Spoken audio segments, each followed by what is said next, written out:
Hi everybody, Bowen here from Slightly Biased Sports Talks. Just wanted to clarify a small mistake I made in yesterday's episode. I accidentally said that PSG were playing in the French Cup final against Montpellier. That was incorrect. They actually played in the French Cup semifinal. So with that being done, let's get into the episode. What is happening, everybody, and welcome to another episode of SBST. We got a lot to talk about today, Bowen. A lot of football happened last week. Mm-hmm. A lot of different things, different competitions, and there's a hell of a lot to talk about. Um, as always, I'm just happy to be here to talk. So, you want to start us off, Bowen, or? Yeah, Milan. So let's get started, Milan. I have I have to give the floor to you, my friend, because this was one of the biggest results in AC Milan's recent history. Their game on the weekend away at Juventus. You take the floor. Oh my goodness! When I tell you guys the best day of my life, it's as you can see, wearing a Milan kit right now. We're about to be playing Torino in a few hours. Another a Turin team that we hopefully decimate. But you know how it is. Milan came into this game a little shaky, in my opinion. I didn't like the lineup from the start, but boy was I wrong. The fans flooded Milanello before the game. They stopped the bus with cheers and chants. Ibra got off the bus and started, or he was on the bus through the window, was hyping the fans up, and it was all warranted for in the end because that first half we were all over them. That second half we were all over them. Um, Brahim Diaz shut me up big time. Mm-hmm. That's a guy that you've always been pretty impressed with because of his Yep. technical ability, and I've always been a fan of his technical ability, but I just feel he's just a little bit too small and a little bit just not at that full level yet. Mm-hmm. I remember back in 2013 we got Adult, or maybe it was 2014 now. We got Adult Tarapt on loan, and he was very, very good for us. And that's what I feel, that level of Adult Tarapt is what Brahim Diaz is at right now. The Okay. thing is, Brahim Diaz has a lot of potential still because the dude is extremely young, right? Right. Right. Um, my opinion, I think his ceiling is still about like a very, very, very good championship player, one of the best players on a lower team prem side. But I wouldn't say he's a player for a club of AC Milan stature. Okay. Um, Either way, fantastic goal. Ibra set a screen on Wojciech Szczesny, who had an extremely rough day. That goal Mm-hmm. went right over Chiellini's head. It was poetic. It was beautiful. They even tried to call a handball on it, which clearly wasn't a handball. It's always Juve with these skeptical handball calls, this, that, and the other. You know, Ibra got injured, unfortunately. That's right. Yeah. That was in the second half, I believe. Yes, Yep. about the 60th minute, 65th minute, something like that. Right. To be completely honest with you, like, yeah, I would want him to be back so we can, you know, close out this Champions League push. But Mm-hmm. my most important thing for him is hopefully he's healthy for the Euros. Uh, he Interesting. he Interesting. just came back to the Swedish national team, and that ACL that he seems to have hurt. He's hurt it time and time again. It's put him out for a very long time. Yes, he's come back. He's played very, very well, but that injury keeps recurring, and I don't want him to have to cost the. He finally came back to the national team to compete with a good young core with Sweden. Obviously, not in my opinion, going to win the Euros, but they're going to compete with the likes of Alex Isaac, Mm-hmm. Emil Forsberg, many young talents over there in Sweden. But I just hope he's healthy. Right now, he's going to be out for a minimum a week. Maybe he'll be back for Atalanta. He's going to be missing these first two games though, today and on Saturday or Sunday, I believe. Okay. But the story of the game, not even the fact that. Also, I should just quickly mention Kessie decided to do his best Sergio Aguero impression, missed the penalty. It is what it is. Theo Hernandez could have scored at least two instead of passing. He could have just shot. We should have won maybe even 5-6-0. But the story of the match was Fikayo Tomori. What a Mm-hmm. player. Wow. What a player, Bowen. I know you watched the game as well. I So did. you wanna maybe elaborate from your point of view? I did. Well, yeah, he was just dominant in defense, and also he scored that third clinching goal. That ended up being the third and final goal off a free kick. He went up in the air. and put it in the back of the Juventus goal. Man, what a player. AC Milan have not bought him permanently yet, but it sounds like there's talks of that coming to fruition, perhaps. As it seems Chelsea, they might not need him. But for Milan, I think that'd be a great pickup for them. But what a player, what a game. And I think that really just, if there was any doubt on his ability coming into this last match, I think that performance took all that doubt away. 100%. The composure that he had alongside Simon Kjær, who both completely, with all due respect, pocketed both Ronaldo and Morata. Those guys could not do a damn thing. The only time they were able to bring in some creativity, which is, like I've said all year about Juventus, even last year, their best player is Pablo Dybala. He's the most creative player on the pitch. He's the scariest player on the pitch. He has pace. He can pass. He can shoot. He's the best player on Juventus. And that's not to say Cristiano Ronaldo isn't great. Cristiano Ronaldo is not at the level that what Pablo Dybala brings to this team right now. Right now, yeah. For what Pablo Dybala is, why is he sitting on the bench? These questions have to be asked of Pirlo and of Sarri last year when Dybala was sitting on the bench, and of Allegri when Allegri didn't like Dybala. Is it an attitude problem or what is it? Because there's no reason that someone of Pablo Dybala's talent should not be starting matches like AC Milan. Every single time he's played against us, he's destroyed us. Mm-hmm. This was the one game he couldn't do anything. And not only that, we're talking about a player here in Dybala that's been at the club for years. It's not as if this is his first season and he's being kind of rubbed out of the squad. He's been around the club. He knows how it operates. And for him to not be he featured, but for him to not have as big of a role as he probably deserves to have, questions, as you said, questions have to be asked about Andrea Pirlo's managerial ability. We all know how that all started off. He hadn't coached to stay at the senior level, and then he went from straight into the job. Very green manager, and it's showing. Obviously, the squad isn't as good as it has been in past years at Juve, but with an inexperienced manager, it's only going to hurt. So, what are your thoughts on that? Well, here's the thing: the squad is pretty much the exact same squad as last year. Maybe I'd say even a little bit better with the likes of Fede Chiesa. You've got Morata, which is actually a striker on the team instead of Higuain. Higuain is MLS level footballer. Yeah. Right now, yeah. Matthijs de Ligt has been playing well. Merih Demiral, for me, is probably their second best center back over Chiellini and Bonucci. Cuadrado has had a pretty good season, as he always has. The versatility that he brings to Juventus, that's one of their most important talismans on Juventus. The fact that he went from being a midfielder to transforming himself into a right-sided defender. Whatever he does, whatever they need, he's there to do it for them. And he's got to get a lot more credit in that Juventus side, whether it's through a wage increase or whatever it is. He really needs a lot more credit. The only really good thing I saw from Juventus in that game was Matthijs de Ligt, who, as always, shows why he's such a touted young talent, right? We did score 3 and we did have a lot more opportunities, but if he wasn't there, that scoreline would have been a lot worse. Agreed. And there's a couple of things I want to point out about this match and just the gravity of it. So Milan's first win first Serie A win at Juventus in 10 years. Their last win was on March 5th, 2011. Gennaro Gattuso was the goal scorer in that game. He scored in the 68th minute. I remember that match. Is this the biggest Milan win in the league in how long? How important is this win to Milan in the last 10 years? The importance is, there's nothing to say about we know how important it is. This potentially puts us in top 4. Right. We've seen, but the thing is, this reminds me of last season when we beat them 4-2. That was, although it was almost meaningless, that was so meaningful to me, right? Me personally.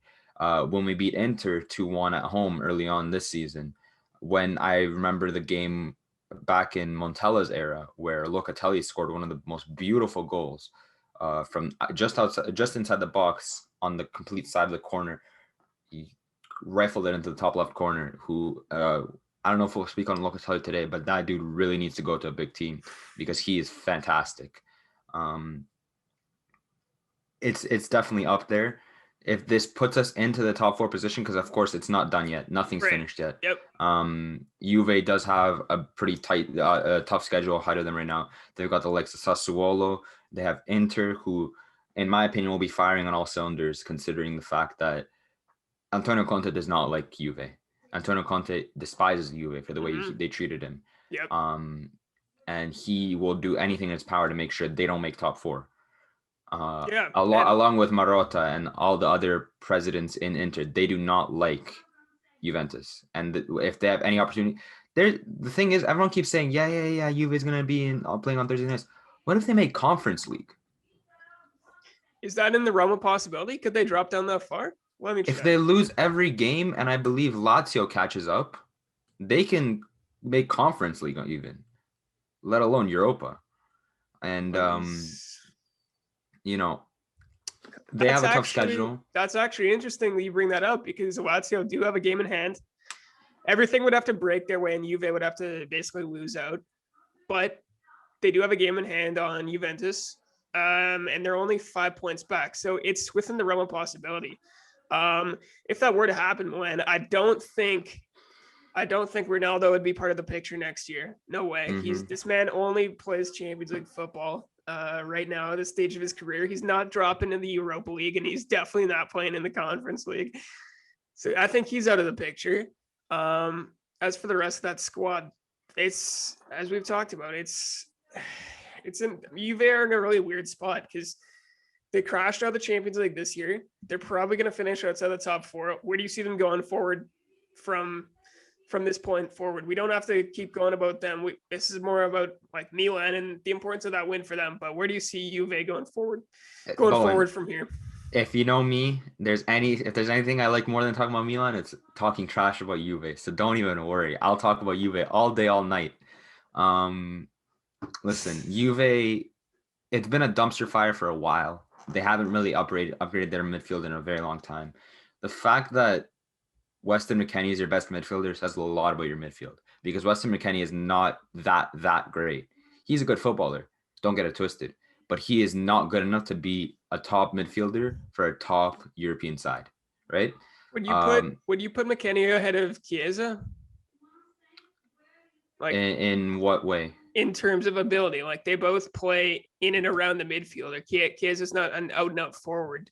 I would say Chiesa's better. I think Chiesa has a lot more to his game. I don't like Chiesa because of the way he treated Fiorentina before he left. Yeah. Didn't even say goodbye to the team that raised him. That's a completely different story. But I do recognize Chiesa as a great footballer. He's good at a lot of things. I just think McKennie being the best midfielder on that side, or that best central midfielder. Centrally. Okay. Is an issue, like you can't have, like Bentancur 2 years ago would have been Milan's best midfielder by far. Mm-hmm. If you saw what he did against Milan, there was this one pass, I think around the 70th minute. He was just past the halfway line, and then the ball goes that way. Throw in. Where were you going? Where were you going? I don't know what happened to him. I don't know why he fell off so hardly, but he has not had a good season whatsoever. Juve, their ownership is in a place where they don't really care about the football, because if they did, they would have never hired Pirlo in the first place. It wouldn't have taken a rocket scientist to realize that a guy that has never coached, a guy that in his game, in the way he plays football, was never shown as a revolutionary player, but a very calm and slow-paced player. Slow-paced football does not work in the modern era anymore, especially in Italy, right? Yeah. There's no pressing from Pirlo's Juventus. You can see it against Milan. There was never a time that I wasn't worried that we were going to lose possession at all. Right. Like the only worry that truly was in my heart against Juventus was the referee. That penalty, maybe it wouldn't have been given to us normally because of Paolo Valeri. Paolo Valeri is, you saw the amount of fouls that were and tackles that Milan went throughout this game, and you're just like, where, like, not even a call, not even a yellow, like, what's going on? This guy Kessie megs 3 players at the same time, runs down the field, and then just gets bodied. Not even a call. You know what I mean? Mm-hmm. That's the only thing that you literally had going for them in terms of games like this, right? Because they didn't have any pressing at all. And there's a lot that has to be done in Juventus, but it starts with the ownership, or I wouldn't say the ownership, but the presidency, because they don't want to hire someone that'll make you better, you know? Before, what's his name? Allegri left, Yeah. he said these players, or I think it was Sarri actually before he left, he said these players are uncoachable. Yeah. And That's everyone right. called him a fool, That's right? right. But he's kind of proving them right now because no one's being. Pirlo doesn't have the balls to sub out Ronaldo, and Ronaldo's getting locked up by both the Milan center backs. You know what I mean? Mm-hmm. Dybala should have been starting the entire game. One more question on this match, then we'll move on. Earlier this week, it came out that Juventus are sticking with Pirlo into next season. Granted, that just could be a smokescreen. Perhaps that they're just saying that for the sake of saying that. Maybe it won't actually happen. We don't know.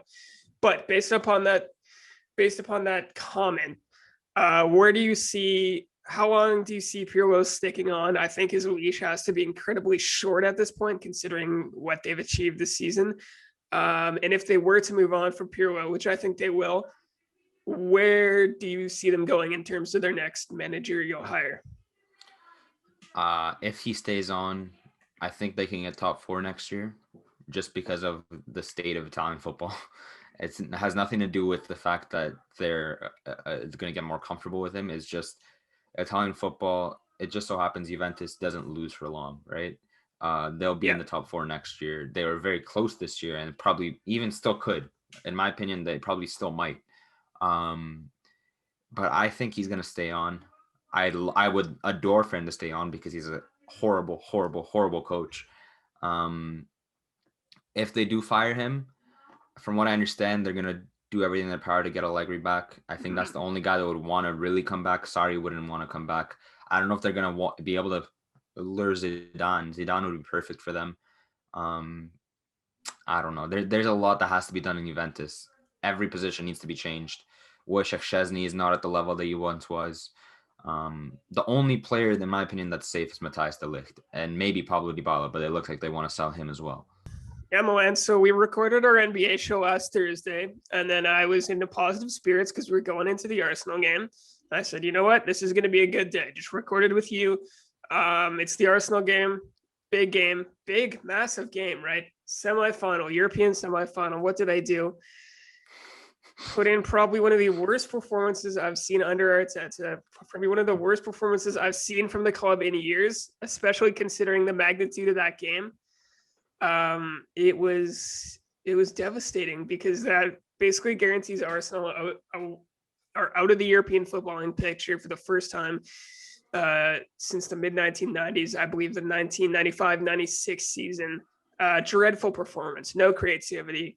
The first half, Arsenal were playing as if they had won the first leg 4-1. They had no drive. They had nothing going forward. It was a very cautious performance. It took them 15 minutes basically to get their first chance and actually get into the game. Villarreal were way too comfortable on the ball. They should have been the ones who were defending for their lives, but Arsenal, they could barely create. And it really sums up the season in one match. Really, it's just inconsistency. Had a couple chances that on another day, maybe Arsenal get the rub of the green and they go in, but hey man, that's football. I don't think Arteta is the guy going forward after that performance. I think that's exactly what I was about to ask you. I had my doubts, and I think that really solidified my opinion on him. Just based off the lack of attacking creativity. And then not only that, Pierre-Emerick Aubameyang, he has the 2 best chances of the match for Arsenal. He's subbed off for Willian. What are we doing? You want all your attacking players out there. This guy has the 2 best chances, and he's subbed off for Willian? It's a disgrace. To not even score at home. They needed 1 goal. Just 1 goal. Just 1 goal, and that would have put them through to the final. Obviously, I believe, and I had in my heart that had they made it to the final and played United, they would have got exposed. So I'm not saying, oh, Arsenal, had they won this tie, they would have gone on and won the competition and football would be saved at the club. No, they probably would have lost the final. Let's be real. Mm-hmm. But it was just a dreadful performance. Really summed up the entire season. So, yeah. Yeah, I mean, I also watched the match.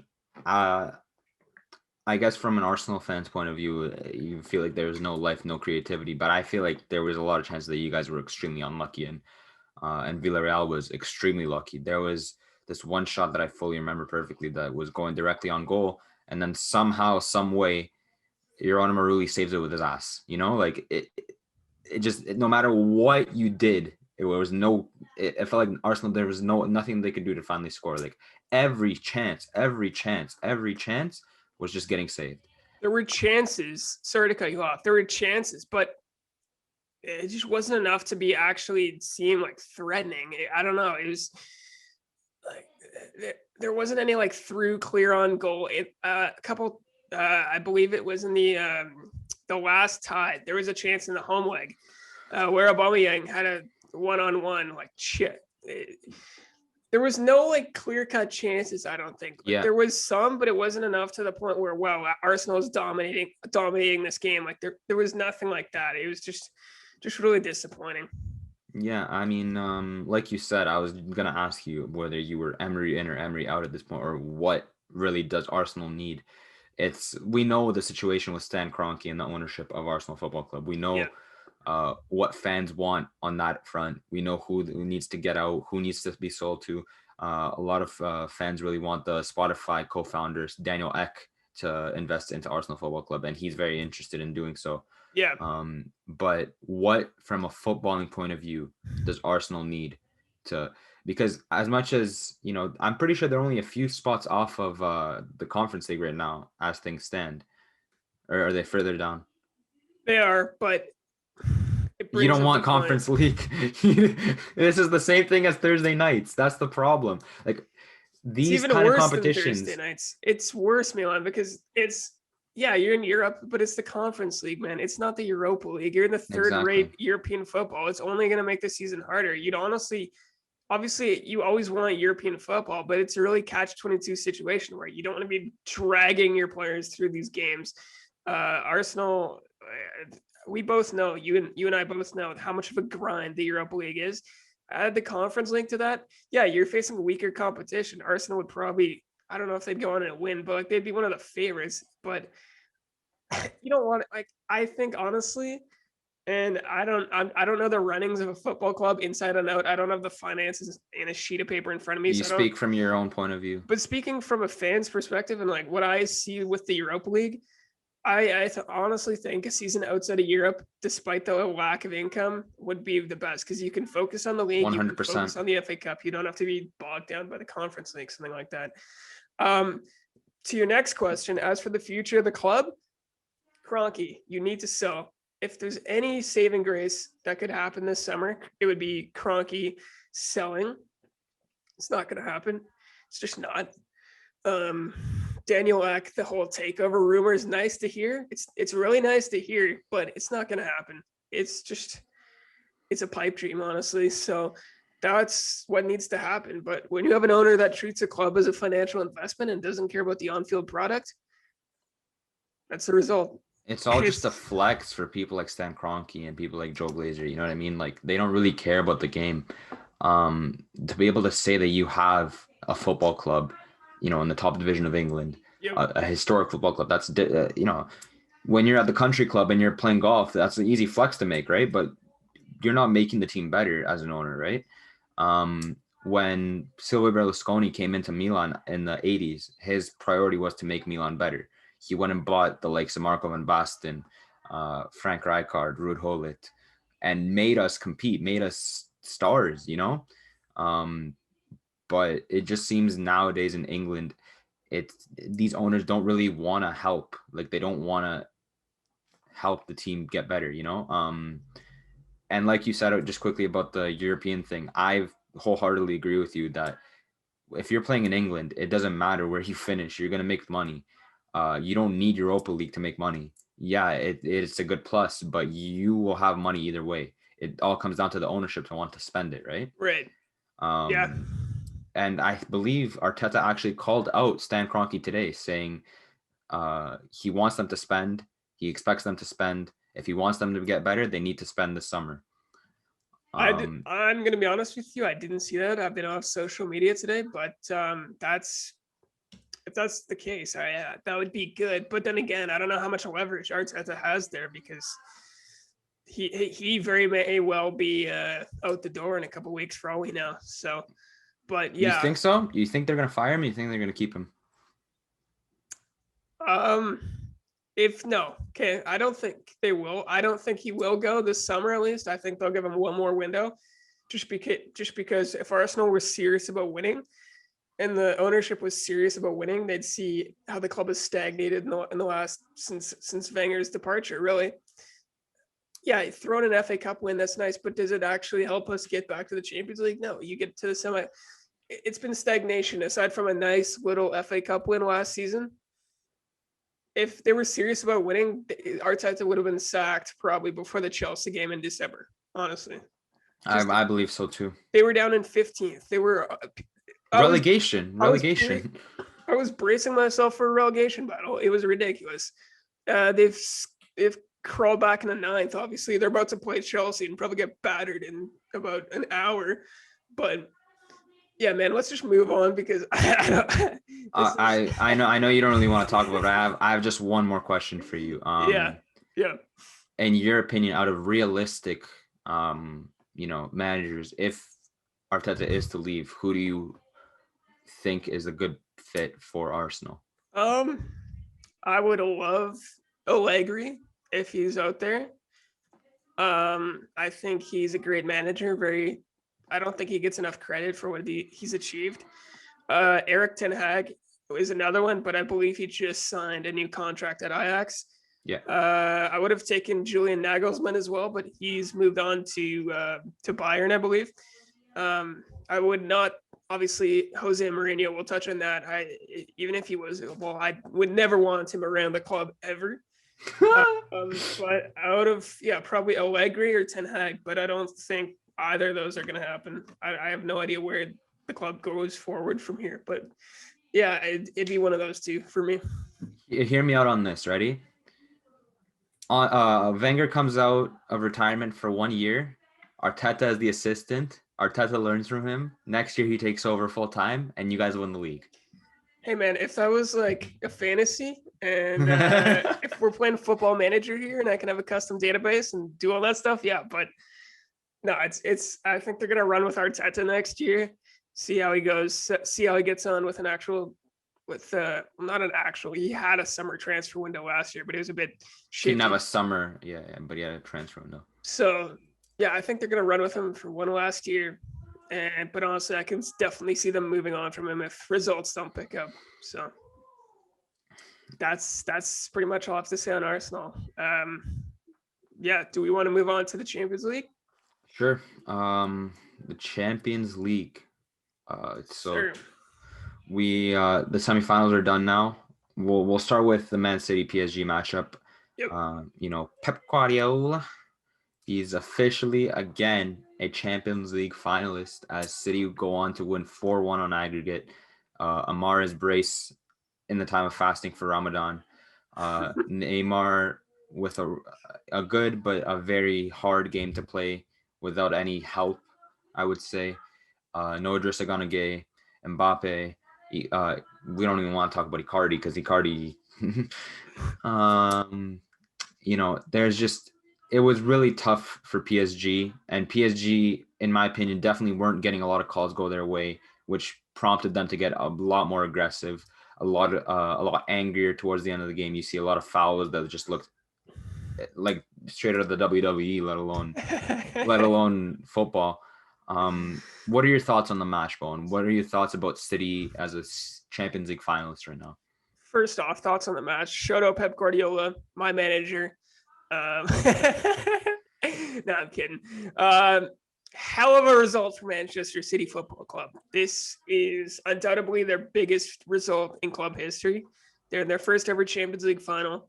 And it just shows the character they have in that locker room. I think this is a team that I have them favored to win.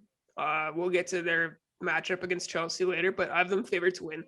But this just showed the resolve. They went down in that in that first leg. Obviously, we're talking about the second leg, but going back to the first leg, they go down. PSG were cruising. They turn it around, score 2 goals. So they're a bit more comfortable, but they still have to come out and perform this game, and perform they did. PSG had chances in the first half, but it was an absolute masterclass performance from the City back line. We'll get to that in a bit. Ruben Dias. Ruben Dias and John Stone's masterclass. You can go buy that on iTunes and Amazon right now. But yeah, Mahrez, top performance from him. He's really come into his own this season. I heard I believe it was on the broadcast, the commentators were saying that this was Mahrez's best season ever. And at first I thought back to myself and I said, no, this is not his best season. His best season was the title winning season out last year. But then I thought, I'm like, no, man, he's doing this at the highest level. He's doing this in this Champions League semifinal. He's putting the team basically on his back. Like, you know what I mean? It's a very team effort, but like the performance Mahrez put over these 2 legs is ridiculous. As for the PSG side, Neymar, yeah, he tried his best, as we have in the notes, but you can only do so much if it's one man. And yeah, I think Pep Guardiola, he's finally done it with the resources available to him, and I think he will win the trophy. It's going to be a tight match in the final, but big props to City for getting to the final. Very deserved winners over the 2 legs. I think you have to say that. Yeah, 100%. I mean, Pep Guardiola, as time and time again, he's overcomplicated things. This time it has paid off. The overcomplication of not playing a forward, as I've always said a million times over, whether it's not playing a forward, not using a right back, whatever it is, he always tends to do something that messes him up. This time it all worked out. Riyad Mahrez, the fact that the season this year relies on the players like Riyad Mahrez, Ilkay Gundogan, John Stones, Alexander Zinchenko. These are the types of players that have put City above the brink this year, which a lot of credit has to be given to them over the likes of Raheem Sterling, Kevin De Bruyne, which we know what they're going to bring to the table. But these players that have always been considered, they're going there for the money, they're going to sit on the bench, they're going to just play for a competing club. They're the players that are helping City get to this level. And a lot of credit needs to be given to them. PSG, it looks like they're about to have the worst season of their life, because we're going to talk about what's happening in Ligue 1 later. But fired a coach that has gotten his team to the Champions League final, hired a coach who has beaten City in the in the quarterfinals before, can't do it again. But the main issue is that we talked about. Yeah, you said Neymar tried his best, but I said a lot of slander of Neymar, and I'm not a fan of it at all. I still stand by the fact that Neymar is one of the best ever. Neymar is a generational player, and I saw people compare him to the likes of Adel Taarabt, to the likes of Stefan El Shaarawy. Can we step down just a tad? Just a tad. We're talking about Neymar da Silva Santos Jr. We're not talking about no Stefan El Shaarawy and no Adel Taarabt. All right? We're talking about one of the best players ever, bro. Yeah. One of the best Brazilians ever. This guy, at 24, 25 years old, he was already in the top 3 to 4 all-time goal scorers for Brazil. Do you know how crazy that is? He's done it for Brazil. He hasn't led them to the World Cup, but I believe he won the Olympics back in, has he won the Olympics? Which they have never won, back in 2016. 2016. Brazil falls short time and time again. But again, you can't all put the blame on Neymar.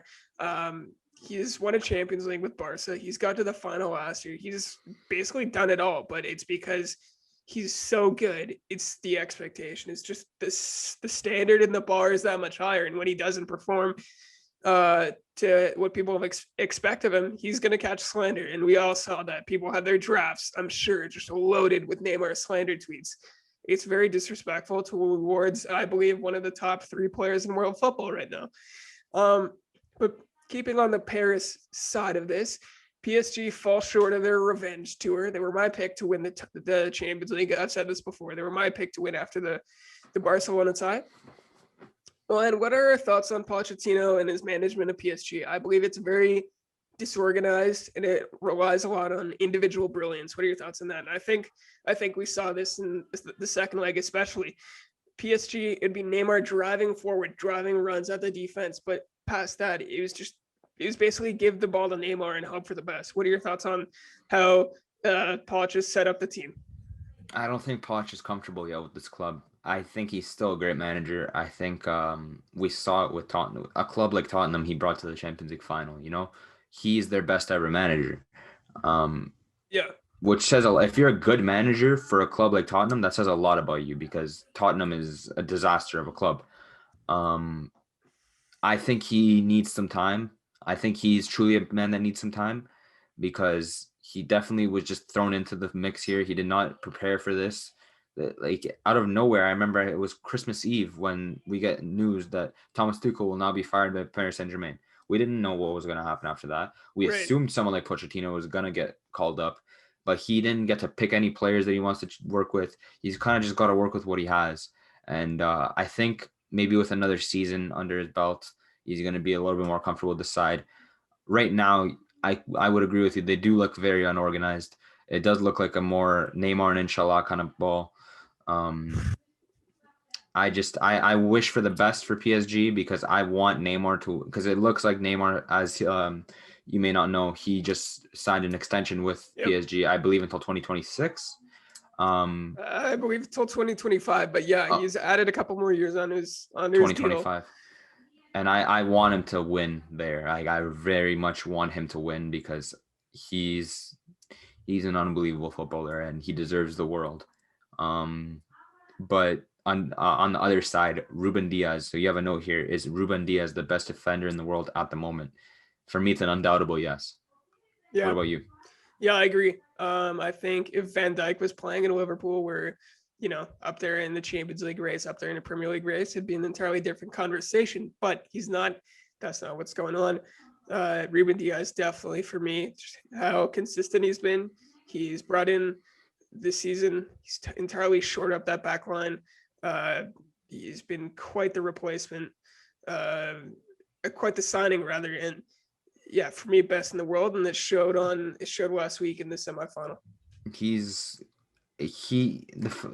It's weird because it seems like on paper, someone like Aymeric Laporte is better, right? Yep. But then you pair Aymeric Laporte with someone like John Stones, doesn't work. You pair Ruben Dias with anybody, best backline in the world. Yep. You know what I mean? He's an unbelievable talent. He's the fact that he's only 22, 23 years old, something like that. He's still got, because defenders have a lot longer in their careers than attackers and the midfielders do. Yep. The fact that he's still got so many years ahead of him, he's going to be fantastic. For me, honestly, I would go as far to say is that maybe he can be better than Van Dijk if Van Dijk is healthy right now. So I think Van Dijk has done more. I think Van Dijk has done more, and Van Dijk makes his backline better. But I think as a defender, Ruben Dias is superior to Virgil van Dijk. So you're saying if they're both healthy, you take Diaz over a healthy Van Dijk? Yeah. Wow, that is quite the statement. I can't, and that's a very interesting conversation to have because we haven't really seen that. We haven't ever seen them both at the peak of their powers because Van Dijk, he went down early this season.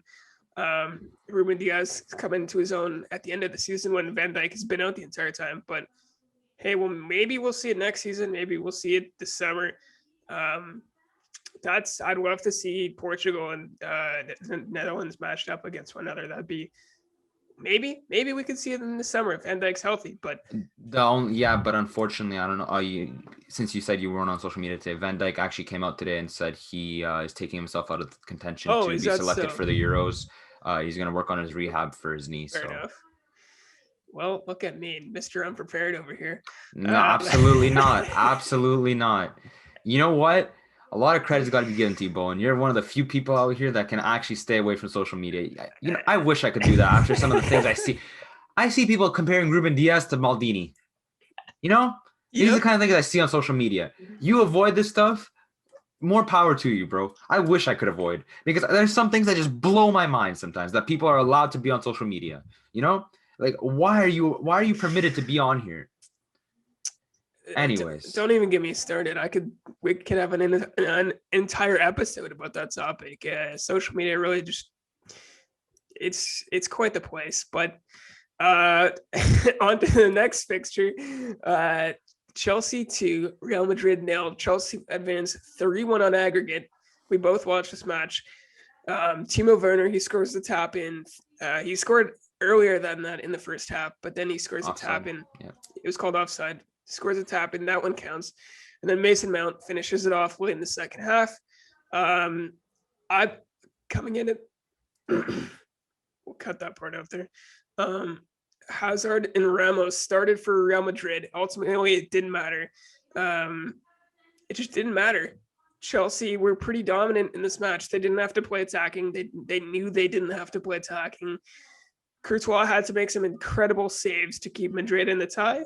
And yeah, Benzema had Madrid's best chances. Mendy came up absolutely massive, notably the free header on goal and the curling shot from outside the box. Shout out to Chelsea, man. I had no chance of them making the final, and who knows, they could even go and win it. What are your thoughts on this tie, and what are your thoughts on the second semifinal? I'm not gonna lie. When this season first started, I was a hater. I even went as far to say as Chelsea might not make it out of the group stage, even though they were in an easy group. I had no belief in Chelsea this year. The way they started off the season was rough under Frank Lampard. Timo Werner, brought in as a goal scorer, has not given that. He has not been horrible to the way that social media slandered him. Yep. But he has not been what he's supposed to be, which is a goal scorer. You brought in 45 million worth of 20 to 25 goals a season, and he's not giving you that. Mm-hmm. Either way, it really doesn't matter, because just like Torres did back in 2012, Werner just paid all of that money back with a goal in the semifinal against the best team in history. Mm-hmm. You didn't even mention the fact that the biggest change for me in that Real Madrid lineup actually was the fact that Ferland Mendy was back, who single-handedly changes that defense massively, because Marcelo is not anymore on that level of top defenders in Europe. Ferland Mendy, the pace and the strength he brings to that back line is ideal for Real Madrid. Ramos, I think that was his first start since January, did not look very good. Hazard, we're not even going to talk about this guy in the Champions League, because it seems every single year he does the same thing over and over again. What a game! Like, I did not expect Chelsea Football Club to be in the Champions League final, but here they are. And a lot of credit needs to be given to a man that never gets enough, and that's Ngolo Kante. Yep. One of the best defensive midfielders ever. This guy's everywhere. This guy is doing everything. And if they win the Champions League, and if France wins the Euros, that's my Ballon d'Or pick. Wow. That is quite the statement. That's my Ballon d'Or pick. I don't know how to follow that up. Ballon d'Or, really? From central midfield because that's the role that Kanté plays? That's the thing. It's an attacker's award, right? We always see the likes of Kaká, the likes of Ronaldo and Messi, those kind of players win it. And the last time we've seen a defensive player win it, because Modric, I'd say, is an attacking-minded player, is Paulo Cannavaro, who, he got it for winning the World Cup. Who's to say that what am I talking about? N'Golo Kante being a pivotal part of both France and Chelsea's teams to do I wouldn't say France winning is the unthinkable, but Chelsea winning the Champions League is the unthinkable. I think a lot of consideration should be going his way for the Ballon d'Or this year. Well, and he'd have the silverware to back it up, right? And that's obviously plays into the Ballon d'Or every year. That would be quite the achievement. Winning the Ballon d'Or for N'Golo Kante, he had better get top 3 at least if he does that. Like, he may not win it, but I think he should at least snag himself a top 3 spot. Is there anything else you want to say on this fixture? We'll touch on the Champions League final more in depth as we get closer to the match, but we got something planned for the Champions League final. We'll keep you guys in the loop, but 100%. Otherwise, hats off to Chelsea for a fantastic performance. Thomas Tuchel, Yeah, great management, great management, and Ngolo Kante, great player. Mason Mount, also fantastic player. Um, that's all there is really to say. yeah, The only thing that we do have here in the notes is that the Champions League final.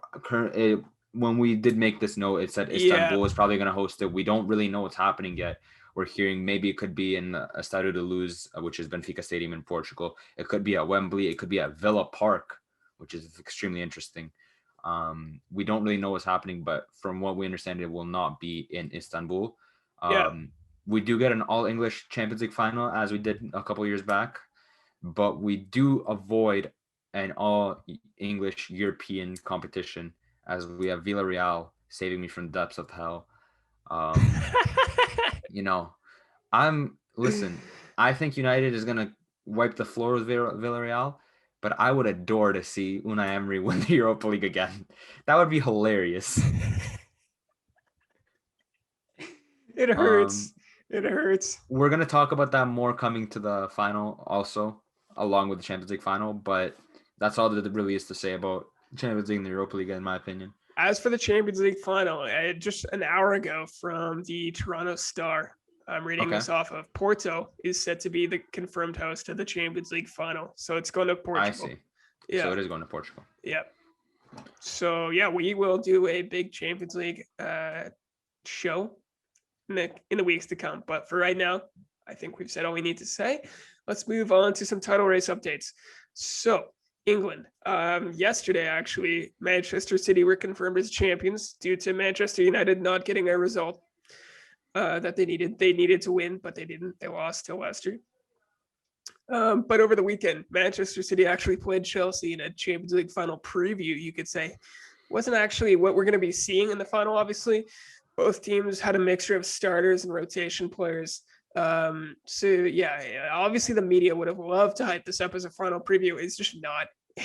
We're not going to see that match, and it's just not even going to be close to what we're going to see in the final. So City took the lead through Raheem Sterling in the first half, and then Sergio Aguero missed a penalty on halftime. So they could have been 2-0 up in the cruise control. Didn't happen. Chelsea come back and score 2 goals in the second half to win. Obviously, Milan, neither team wanted to show their hand in this match, but this will definitely be a confidence boost to Chelsea because they've beaten Manchester City their last 2 times out they played them. They also ended City's hopes of a quadruple back, I believe, a month ago in the FA In Cup the FA Cup. semifinal. Yep. But yeah, City are champions, so this result doesn't even really matter to them. But would you say this will? I think personally, this will definitely give Chelsea the confidence to say, "Hey, we beat you the last 2 times we played you. We're gonna get you in the final." What are your thoughts on that? That's exactly it, Bowen. The confidence that Chelsea is going to get from this is massive. Yeah. If you know, as they're not going to look at it as Man City was playing their rotational players. They're going to look at it as Man City. It was Man City. Yep. They're going to remember that they know how to beat Pep Guardiola. Yep. And Thomas Tuchel, hats off to him for another great performance. As we just mentioned against Real Madrid, he did it again against City. In the dying embers of the match with a fantastic chip from Marcos Alonso. Great result for Chelsea. Still keeping them in hopes of Champions League qualification. Had they not won the Champions League final this year? Yeah. Their hopes alive for a top 4 finish in England. It really didn't matter to City, but it was definitely something that they would have preferred to win and win on the day of. Exactly. Yeah. United, we'll touch on that really quickly, that they lost to Leicester. Unfortunately, that puts Liverpool in a position that it looks like they're going to get Europa League football. Leicester is going to get the Champions League position. And United, gifting the title, I guess, to City. But the credit's all got to go to Pep, not United. I mean, yeah, 100%. Pep Guardiola, as always, delivers at home. And hats off to him. Yep. But I don't know what else to say, really. Well, yeah, and we can touch on it briefly, but for people saying, I've heard from various people who are Manchester United fans that they have a chance to win the title this year. It's no, man. the Premier League's been done and dusted since January, February time. But United could have made it a run. Clearly, they didn't have it in them to do it. It's not a case of United giving the title over to City. It's City just had the job done for months, and United just needed to drop points along the way, and they did. So, again, congrats to Manchester City, another Premier League title win. I think that's all we need to say on that. The next topic we have here, we're going to go over to Spain quickly. So Barcelona on the weekend, they played in a crucial match against Atletico Madrid. Ended up a 0-0 draw, as many big games do end up in a 0-0. Atleti, at the time, were 2 points clear Barca in third. Since then, Barca have actually gone and played another game where they drew 3-0 against Levante, dropping points in a massive game for them. And Atleti are going to play this afternoon, so they can really take a big 4-point gap on Barca. But yeah, La Liga title race. Again, it's probably for me been the best title race in all of Europe this year. In the next match, Real Madrid drew with Sevilla 2-0.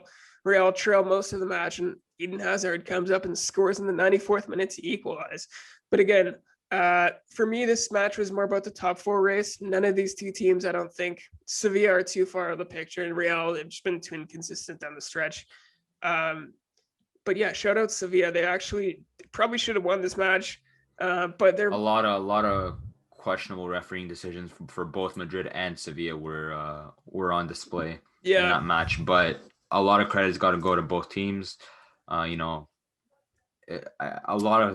Every fan is gonna feel hard done by right now because nothing changed after a week of football. Nothing's changed at all because everyone drew. Exactly. And yeah, today, if anything happens big in the title race, it'd be Atleti winning, because that would put them 4 points clear of Barcelona in second and 5 points clear of Real in third. So that could, I don't know if it could mathematically win them the title, but if Atletico want to win the title, it'd be a big step towards them doing that with a win today. So Simeone, we'll see what you got, big man. Can he get it done? Any other thoughts on the Spain title race? I mean, we said it, I believe, 2 weeks ago. Even if Atletico wins, they've made it way too hard on themselves this year. A lot of questions should be asked of Diego Simeone at this point. Barcelona should have never been this close in the race. Real Madrid should have never been this close in the race. They've had more injuries than goals scored this year. All I can say is good luck to all the teams. I couldn't care less who wins because, like you said, it's the tightest European race we've seen in a long time. And I just want to see one of those teams hoist the trophy at the end of the year. But that's all that we can really say about Spain. Yeah. But in France, wow. Now France here is LOSC Lille are currently top of the league with 2 games left against mid-table sides. Which, let's be real here. Games at the end of the season, they're all finals. It doesn't matter if you're a mid-table side or not. Every game is a big game. But 2 mid-table sides in France, as PSG don't capitalize on their game. Lille win 3-0 against Lens with 2 goals from Burak Yilmaz, who's been fantastic this year for Lille. And our Canadian boy, Jonathan David, scores the 3rd goal, the finishing goal, putting Lille on 79 points, which puts them first in Ligue 1. Yes, sir. Owen, are you shocked? Because I am. I'm very shocked. I did not think Lille had this in them. A couple weeks ago in our last football pod, I said that they were going to bottle it. I thought PSG had all the strength in the world, even though they were behind, even though Lille have the head-to-head. I thought PSG had the winning mentality, and it's clearly, as of right now, as things stand, it's shown not to be the case whatsoever. If Lille pull this off, that would be magnificent. I think football would be saved. I think that's what we need. But honestly, on a real note, Lille, the consistency they've had down the stretch, they've been getting the results that they need. Another massive result for them here, because Lens are actually in the race for European football. They're just outside of the top 5. They're in 6th, level on points with Marseille. So they were actually like they were gunning for a result here, and they couldn't get it. But for me, honestly, had I have to pick, I think you have to think that Lille are going to go on and finish this off because PSG have a cup final as well. So they have their mind on other places, perhaps. They're still only 3 points back, but I think Lille are really going to have the confidence to go on and win the title, and that would be magnificent. What are your thoughts on that? For the sake of Jonathan David and Renato Sanchez, I'm all for it. Hmm. Obviously, I'm gonna be upset seeing Neymar not win another silverware. Mbappe also win another silverware, but I love the underdog stories. I love seeing a team like Exactly. Lille win, Exactly. and they keep selling players, Lille, and they keep buying players that end up being so much better. Burak Yilmaz is playing like it's 2012. I remember Burak Yilmaz back on Galatasaray in Yep. 2012 against or 2013 actually against Real Madrid back when they had Drogba and Schneider as well. Um, I thought he was an okay player. He's looking twice the player he did then, right now, like Exactly. almost in his 30s, if not well into his 30s at this point. Yeah. Um, colossal choke by PSG. Even if they weren't leading, we're talking about a team that is leaps and bounds ahead of every other team in this league. Um, it's embarrassing. It is. It is. I've had a PSG have had a whirlwind season, and they could honestly miss out on a trophy. And for the club of a stature of PSG, it's just I saw they can miss out on Champions League still. they could. That mathematically, it's still possible. They haven't clinched Champions League football. That's how close the race is in France because the first two spots are guaranteed. And the third spot, you only get Qualifying. qualifiers. So teams could come up and jump them, and that would be even better. I think that would be even better for the beautiful game if PSG dropped down to the Europa League. But again, that's my bias coming through. Um, but yeah, is that all we have to say on France? Any other thoughts? No, I mean, let's go Lille. I hope Jonathan David wins the title. That's all I have to say really for France. Solid. Okay. So, in other news, let's talk now about maybe a bit of international football and some other managerial hirings. Yeah. First off, Didier Deschamps let Emerick Laporte know that he will never be ever picked for the French national team. And now Laporte has said, "That's it. I'm packing my bags. I'm playing for Spain." This is a massive, massive acquisition for Spain because a player of the quality of Laporte to not be playing international football for France is ridiculous. I'm sorry, this guy should at least be picked. It's ridiculous just how it goes to show how stacked France are. Like we talk about a golden generation, you have a guy at the quality of Laporte not even playing for you. What's It's crazy is we're seeing it now at City too. yeah. Like now Laporte's not going to be picked for City either. Now he's going to have to get sold. Like this I feel horrible for him because he's a fantastic player that just Yep. can't get picked for anyone. So for Spain, this is a massive acquisition. He will slot right into their starting 11. I think you'd have to. But yeah, Deschamps, he won a World Cup for France a couple years back. Still, man, some of his selections baffle me at times. He must be doing something right. Like the World Cup win obviously helps massively. Milan, in the bottom of the notes here, you said Theo Hernandez should follow suit. I would hate to see that happen, but honestly, I don't think he'll get picked anytime soon either. So I wouldn't be surprised if this move by Laporte kind of spurs on some other players to, take their talents elsewhere. Laporte replacing Sergio Ramos and PK as the new guard for that defense, along with Pau Torres. I think it's Pau Lopez or Pau Torres. Pau Torres, pardon me. The guy from Villarreal. Yeah. Is a fantastic center back partnership for Spain. I feel like they're set defensively, at least centrally defensively, for years to come at this point. And on the left to replace Jordi Alba, Theo Hernandez. This guy is the best player in the world at his position currently, and it's not even a bias, it's the truth. And he's not being able to get picked because of pure bias. I fully understand the issue with France is that there's an extreme amount of depth. The Exactly. likes of you've got players like Alexandre Lacazette, you've got Anthony Martial. These kind of players will never play in big tournaments for France because of the amount of attacking power they have. Karim Benzema will never get an international trophy. He's on the level of it, and it's not. It's also a lot to do with a lot of other outside things for Karim Benzema, but he will never play internationally. Theo Hernandez, He he played. should. Sorry to cut you off. Benzema did play at the 2014 World Cup. He did. They got knocked out. Yeah. They got knocked out, and then he had his drama with Mathieu Valbuena, which Yep. rightfully so, he's not picked for the national team anymore. But what I'm saying is the fact that they have that much depth that they can lose the likes of a Karim Benzema, who's an all-time footballer, and still they're able to undoubtedly be considered as the best team in the world, the best international team in the world. Like, there's not a lot. Like, yeah, people can say maybe Belgium's in the mix. You got Brazil, you got Germany, but you always know France is the best one, right? Exactly. Theo Hernandez should truly consider this because he's far, far too good to not play for a national side. He's better than Ferland Mendy. He's better than Benjamin Mendy. He's better than Digne.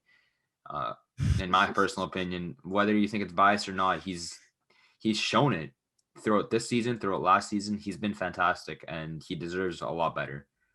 Oh, I agree. And yeah, this conversation just keeps going back to how stacked the cupboard is in France, because Benzema, he's probably never ever going to get picked again. Kingsley Coman, and like he's played for them, but Anthony Martial, Alex Lacazette, Griezmann, Mbappe, the list goes on. And obviously some of these players have played, some haven't. But when you have that many players, it's a very hard decision for a manager to make. You can't bring all those forwards to a tournament, obviously, but it just shows, and it just goes position to position how deep they are. So I could definitely see some more players doing the same and following suit, and who knows, we'll see what happens. But I think that was a very big pickup for Spain, and good for Laporte. It's too bad to see a player of his quality switch nationalities, but hey, if it means he can play international football on the highest stage, so be it. So I think that's all we have to say on that. Do you want to talk about this Roma Mourinho acquisition?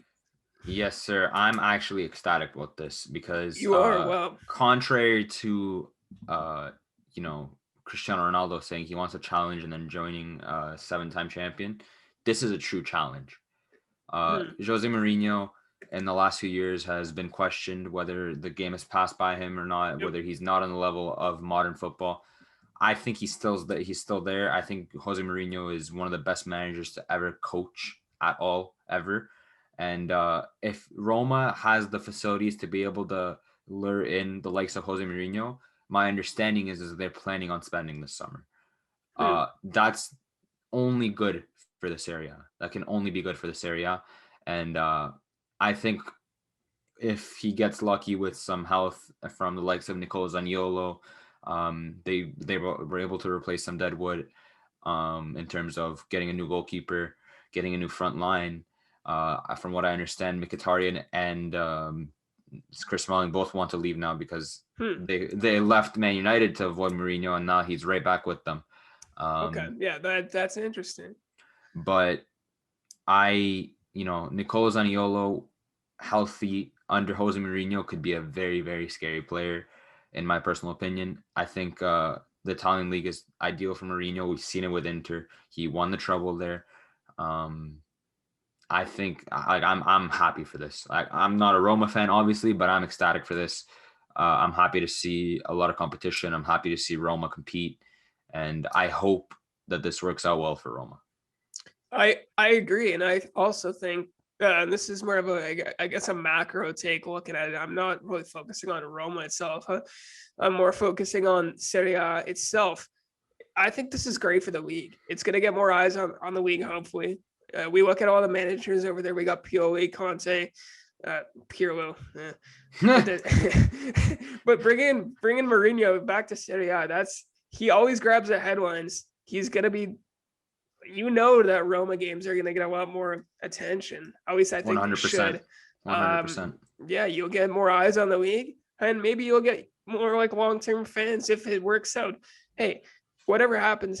It's going to be a roller coaster. It's going to be very interesting to see what he can do, and if I think this might be one of his last chances to prove he can manage at a top level. And let's see what happens. Personally, though, I'm excited. You mean at a top level right now, though? We've seen Mourinho do everything that needs to be done. Right? No. Yeah. No, I'm not. Whoa, because I thought I was about to hear Mourinho slander. That's why. No. Okay. No, I just think for him,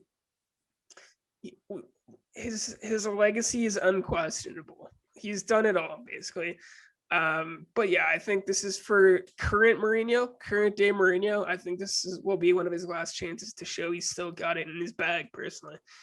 But again, I'm surprised to see that he found a job this quickly, because he was just sacked from Tottenham, just I believe last month or within the last couple months. So, wow. I did not know he'd be getting a job that quickly, but I think it's a pivotal stage in his career to see if he can either do things with Roma and continue to, stay around the top level of football, or just move into a pundit. I don't know what'll happen, but I'm excited to watch. 100%. Let's just go into the last segment now before we close out the show. The Jogador of the week. Do you mind if I go first, or you have someone in mind? Yeah, right now you go first. I don't know if you saw this, Bowen, but Ajax actually is going to be my Jogador of the week. After they won their league title today, they actually melted down their trophy and made it into 45,000, I believe, stars, and mailed them to the fans that could not be in the stadium right now, as a token of gratitude for their support throughout the season that could not be there. And I've got to give him hats off for that, because if my club ever sent me silverware in that way, holy. That is something else. Yeah. Shout out Ajax, man. Shout out Ajax. Well, we'll see how we do with the edit, but I'm gonna send Bowen a screenshot of that specific thing. Maybe we'll be able to get it into the video, but shout out to Ajax for that. Great credit to them for taking care of their fans that are always there, because at the end of the day, in football, the only thing you ever have are your fans. You don't the money can disappear at any moment. We've seen it. And the fans are always there. It showed too, right? It definitely showed with the Super League and the backlash. Like, fans still have a prominent voice in the game, and it's good to see that Ajax take care of them in that manner. All right. For me, Jugador. Let's go with Kessie. Okay. Yeah, let's go with Kessie. I think Frank Kessie, he played a top performance on the weekend. Obviously missed that penalty. Pivotal in the midfield, though. One of the most underrated players. And I'm not just saying this because you're a Milan fan. I've told you this. I'm not saying this because you support the Rossoneri, but he hasn't got enough credit. He should get a lot more credit, and he put in a top performance over the weekend. So shout out to him. The president, baby. The president. Il presidente. My guy. I know you saw him meg 4 guys at once. I did. I know you saw that. I know you saw that little dummy. I know you saw that little dummy that he had. Whew. I jumped out of my chair when I saw that, man. That was football at the highest level. That was football as it's meant to be played. So 100%. Well, I mean, I think that wraps up the show. Sure. The Milan game just started. I believe the Chelsea and Arsenal game is starting in about 5. It's about to start, yeah. 12:15. So, we've got a busy day ahead of us still. We do. We got some more sports to talk about next week. But on behalf of myself and Bowen, Bowen's going to close us out. But I just want to say thank you. Yeah, Milan. Well, you left me in an awkward spot. My bad. Hey, thanks to everybody who follows our page, who listens to our show. As always, we appreciate you. We're going to do our best to push out more content, as much content going forward over the spring and summer. And for myself and Milan, this has been another episode of Slightly by Sports Talks. Take it easy, everybody. Peace.